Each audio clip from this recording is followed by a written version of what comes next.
So I think in last year, something like that, the Liberal government, Jeremy Rockcliffe, they promised 10,000 homes by 2032. And the people started criticizing him, saying, it's not possible. And I was surprised, why is it not possible? And I've done some research, I've spoken to a few people, and I figured out the reason it's not possible. For example, I used to work at Tasrail, right? I used to run their tenders. We had a funding of 140 million as an infrastructure and investment program so that we can revitalize the tracks and the other infrastructure. So they hired me so that I can create a competition within the contractors. I can bring more contractors in the fold. Fighting for the same thing. Exactly. And we can have a better rate. We can do the same job. We can, get that done in a cheaper price or have more competitiveness. So we invited few contractors or, businesses from the mainland. They participated in the tender, but they were never competitive. And the reason I say that, they cannot make their margins out of that tender. For example, if they have to do the job, they have to bring their own staff from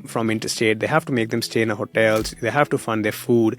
They have to bring their own machinery because Tassie is an island, right? You do not have a road access. If you have to go to Tassie, you have to get on a ferry. The same logic applies for these 10,000 homes example by Jeremy Rockcliffe. Not the new builders going to go to the Tassie and going to say, hey, we're going to develop this land and we're going to build, 5,000 homes in next 2 years. No, that's not going to happen. So it's the fight among the same people, same builder and developers in the same region, because it doesn't justify for people in the mainland or Melbourne or Sydney to go there and be profitable with the same sort of development. Yeah, they cannot make the margins. So on these projects, on these big projects, it's all about the margins, whether it's 5%, 10%, they just cannot beat the local contractors. And there are only a handful local developers or the construction companies or, builders. Yeah, so that's the logic behind it. Yes, the government is doing every bit of it that they need to do to have enough homes by 2032, whatever the plan is, but still the demand versus supply and hence the capital growth. So the net migration of Tasmania is positive, 1.5% year on year. So the population is increasing. The supply of houses is not catching up the way it should, hence the rental crisis, and it's mostly in the capital cities like of Hobart, Launceston, and that drives the capital growth.